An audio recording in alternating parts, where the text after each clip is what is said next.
10h38, retour sur Direct Investisseur. On regarde tout de suite le CAC 40 qui est à 5121. On est dans le vert, plus 0,77.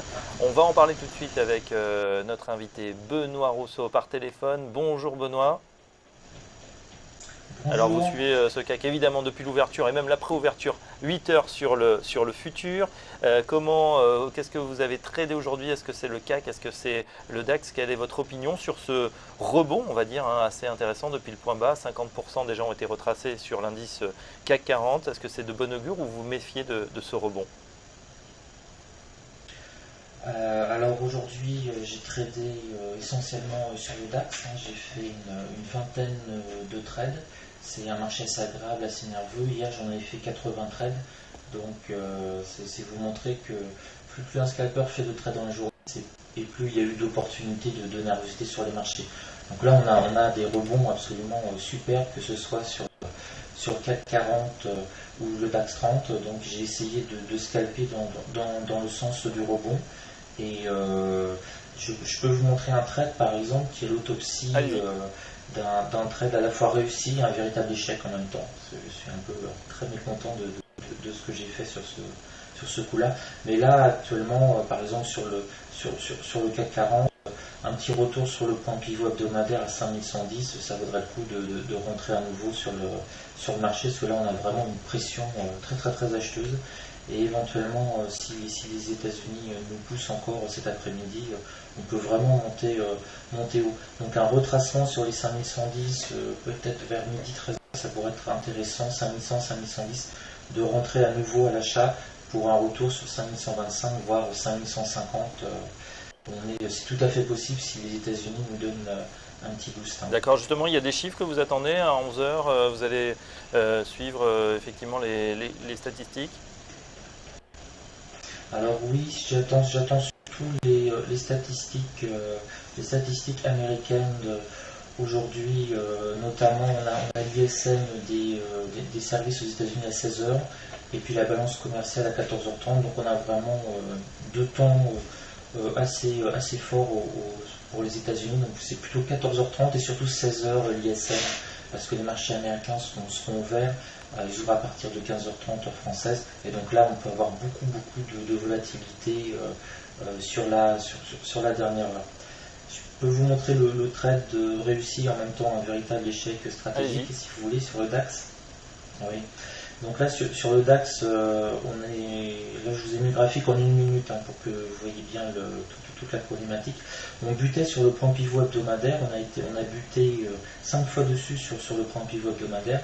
Donc je me suis positionné pour une stratégie de breakout sur le point pivot hebdomadaire, c'est-à-dire ici quand on a commencé à remonter, je suis rentré à 11 624, donc juste à ce niveau très précis, pour profiter de ce que je pensais être une accélération si on cassait ce fameux point pivot hebdomadaire. Parce que là, on voyait, on rebondissait, on tapait dessus, on revenait, on retapait. Et là, quand on a été sur 11 on reprenait pas mal d'élan. Donc je me suis dit, c'est le moment où on peut le casser. Donc je suis rentré à 11 624. 2 minutes après, boum, cassure. Superbe cassure donc, sur cette bougie-là en 1 minute qui est montée à 11 675. Maintenant, on est plutôt sur les 11 700. Donc je suis rentré à 24 et je ne vous cacherai pas que je l'ai revendu à 39. Donc j'ai été absolument lamentable dessus. Parce qu'on l'a, donc là on voit pas en 1 minute, mais on a monté de 24 à 42 à peu près en ligne droite, et on a commencé à refluer. Et dès qu'on a reflué à 39, je me suis mis à vendre de peur que l'on redescende sur le point pivot hebdomadaire, et là j'aurais voulu recharger.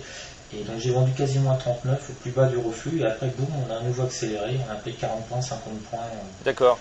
En droite, me laissant, je suis sorti du train, j'étais rentré parfaitement dans le train, je suis sorti au premier arrêt et le TGV partait à la suivante. C'est souvent la frustration du trader, du scalper. Vous nous avez parlé justement de 80 trades hier.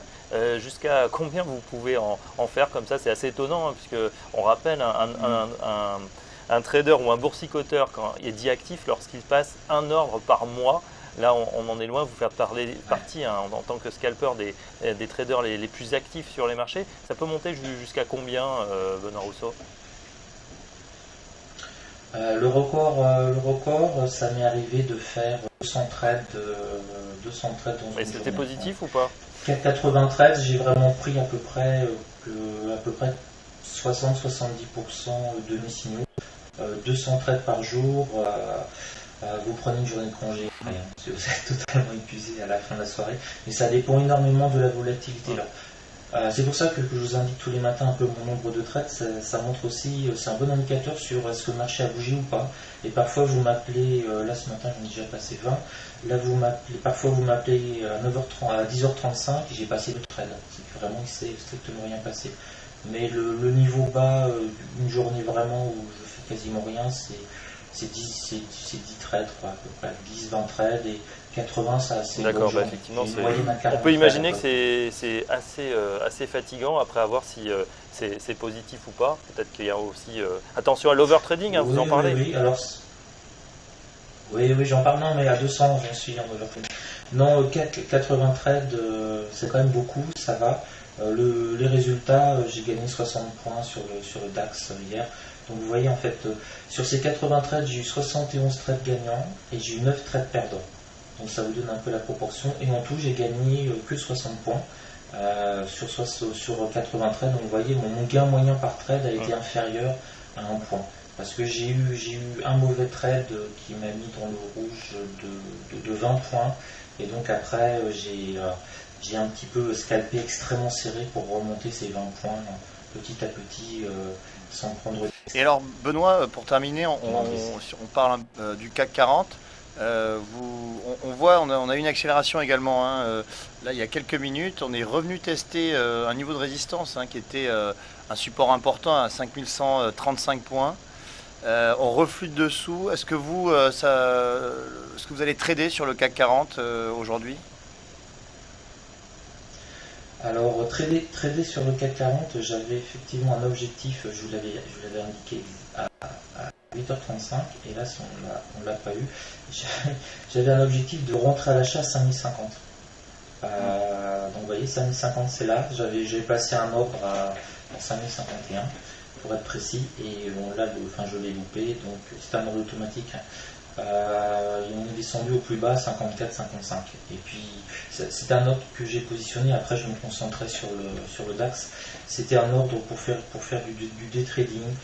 Je voyais bien 5050 et peut-être le sortir sur le point pivot vers faire 5050-5070, mais bon, il n'a pas été exécuté, donc c'est un petit peu dommage. Mais si j'avais à re-rentrer à nouveau sur le marché, sur le CAC 40, après cette poussée, j'attendrai un retour vers le point pivot hebdomadaire à 5110, peut-être perdre encore une dizaine de points. L'idéal, ce serait 5100, 5110, là, cette zone-là, rentrer à l'achat.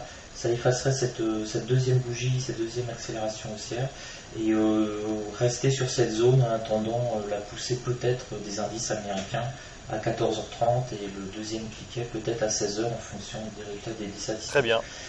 Voilà. Et on a un potentiel à 5150 dans la journée. Donc attendre du repli sur 5110, on n'en est pas très loin, on en est à 10 points, 5120 sur le CAC, plus 0,75 points, tendance toujours dans le vert. Dans un instant, merci Benoît, je rappelle que vous êtes Benoît Rousseau, le patron du site andil.com. On peut relire vos analyses et l'ensemble de vos trades commentés sur votre blog. On vous retrouve tous les matins dans Direct Investisseur.